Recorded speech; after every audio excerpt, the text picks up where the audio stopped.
Giorgio Poligatto, titolare della Storia, a cui chiediamo il rapporto che c'è oggi per un'azienda come la vostra tra marketing e mercato del vino.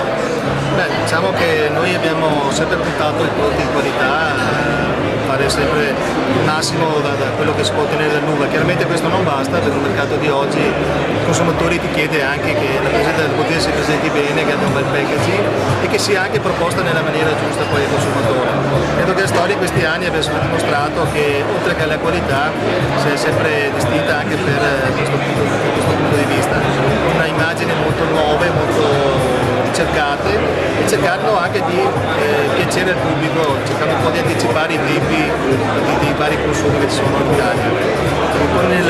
Quest'anno con il Fashion Victim ci abbiamo messo la ciliegina sulla torta perché abbiamo portato avanti questo progetto del lounge che ormai è iniziato 5 anni fa.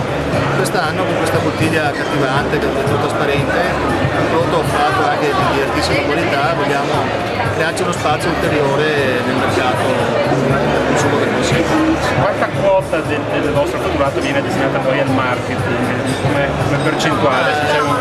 Diciamo che il marketing poi può dire tanto in questo senso, perché oltre che serate che facciamo di presentazione del prodotto, degustazione nei vari locali, siamo presenti anche con eventi di vario genere, però comunque è una fetta importante perché crediamo che sia oggi fondamentale poterci distinguere da tanti bravi produttori che ci sono nel mercato.